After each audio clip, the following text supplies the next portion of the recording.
Sí, bueno, yo en el colegio no, yo no era tan buena alumna en todas las asignaturas, pero había dos que me iba súper bien. Una era matemática, Mm. que me gustaban las matemáticas, me entretenía, y también dibujar, artes plásticas.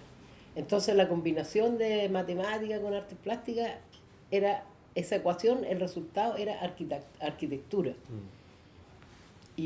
Pero yo tenía mis dudas al comienzo. De hecho, di la prueba y me fui a estudiar arte en Santiago, en el Bellas Artes, porque no estaba tan segura si realmente la arquitectura era mi destino. Le tenía un poco de miedo a lo técnico de la arquitectura. Y yo soy una persona que igual le gusta la libertad y el arte me parecía que era más adecuado a mi personalidad. Y estuve un año estudiando en la Facultad de Bellas Artes de la Universidad de Chile, que funcionaba donde está el Museo de Bellas Artes, en la parte de atrás. Y me fue bien, y yo terminé ese año, pero no estaba segura si era lo que yo quería seguir estudiando. Entonces después me preparé de nuevo y decidí que en realidad arquitectura tenía que explorar la posibilidad de la arquitectura, no quedarme solo con el tema de las bellas artes. Y entré aquí, tuve que dar unos exámenes. En ese tiempo, aparte de la prueba, le tomaron, había una entrevista a los alumnos. Y a mí me entrevistó Víctor Lobo, que era el director de la escuela, Víctor Lobo Lápera, y no me acuerdo de otros profesores. Y fue bien interesante porque una de las cosas que le llamó la atención a él, que me preguntó si yo conocía algún arquitecto, y yo nombré a Fermín Vivaceta, pero de casualidad porque había visto una imagen de Vivaceta Mm. y averigüé quién era, qué sé yo. Entonces dije eso, igual se quedaron sorprendidos, que una persona que no estudia arquitectura conociera a ese arquitecto, no era, era algo raro. Bueno, y me aceptaron y entré en el segundo semestre del año 1972 a estudiar arquitectura aquí en la Universidad del Biobío, que en ese tiempo era una sede de la Universidad Técnica del Estado. Después se llamó Universidad del Biobío. Y era bien interesante la escuela porque los profesores, yo tuve suerte de tener profesores súper buenos, tenían un entusiasmo increíble para enseñar. Las correcciones de ayer no tenían como hora de término, Mm. uno se quedaba hasta que, bueno, se había conversado todo. Era muy experimental toda la escuela, había todo por explorar y era súper entretenido desde ese punto de vista.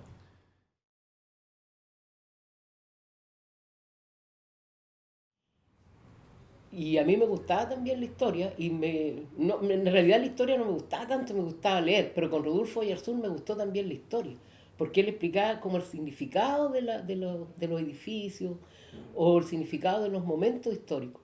Y el primer semestre de historia a mí me fue súper bien, incluso yo hice un certamen que el Rodolfo me preguntó si no había copiado o si yo sabía la pregunta, se me había ocurrido la pregunta y lo traía hecho, porque estaba tan bien escrito todo que le parecía, no sé, no raro, pero nunca había visto él un certamen con tantas ideas expuestas ahí para Mm. contestar una pregunta.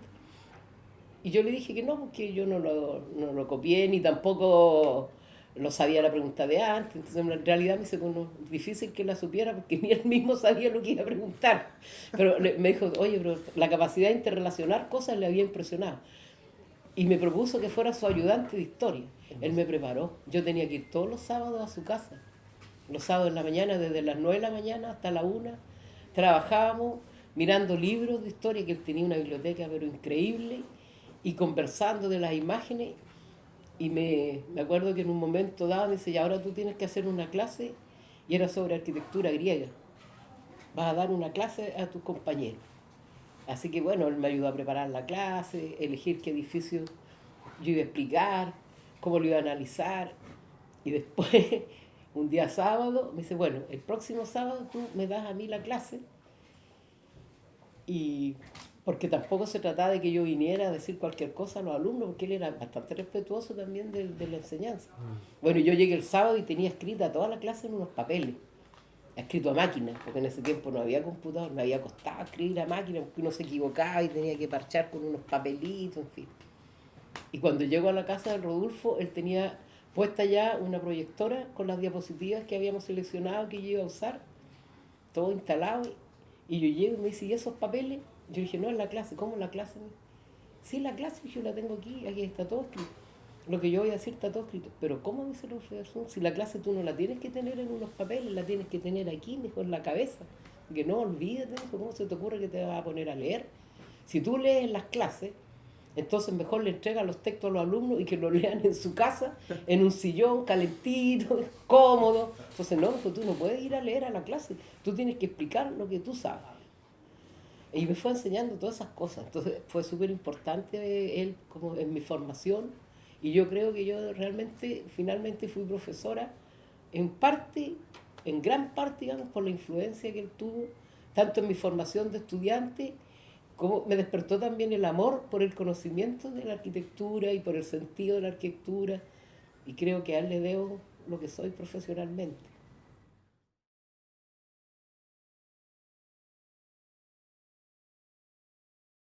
Entonces había una relación de harto cariño y de solidaridad con los compañeros. Nunca yo sentí jamás que un compañero me tuviera alguna mirada extraña hacia mí por ser mujer, ni mucho menos. Y tampoco lo vi tanto de los profesores. ¿Eh?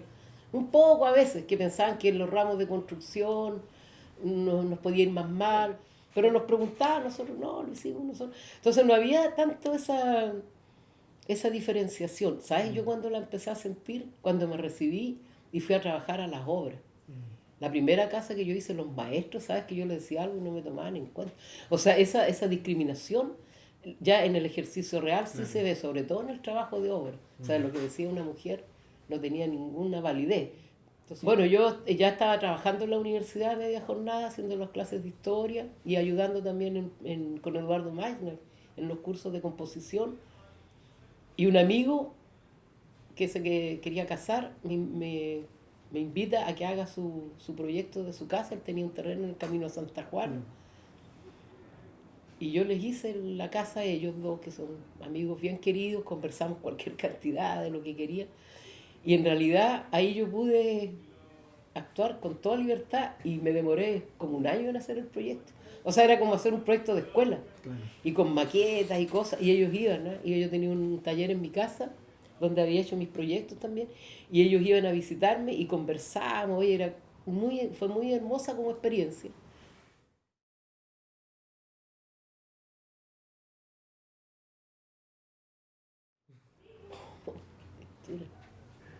Bueno, la arquitectura ha sido mi forma de vida.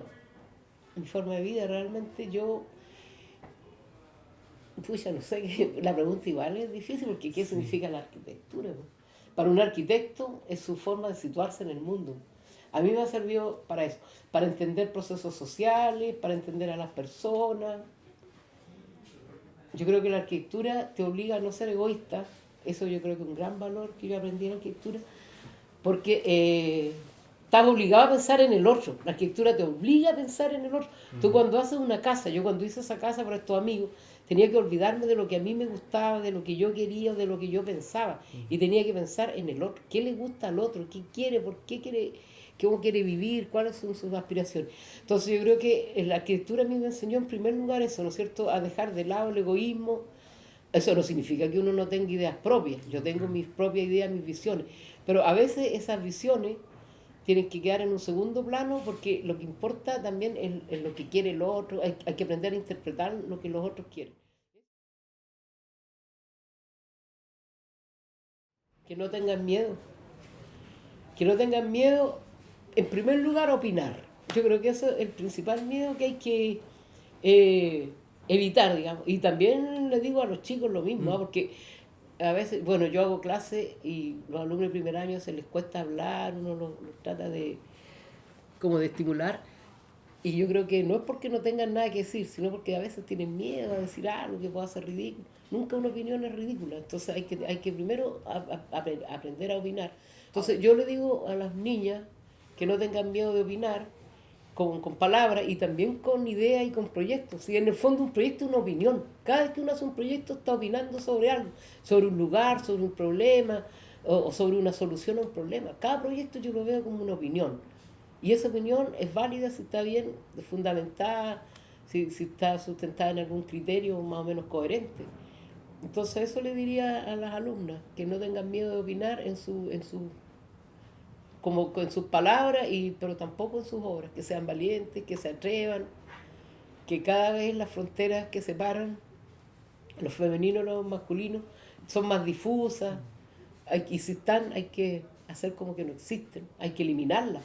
Nosotros mismas tenemos que eliminar esa frontera. Eso les diría. Muchas gracias, Lorna. Muchas gracias. De verdad. Bueno, ¿y ahora qué van a hacer?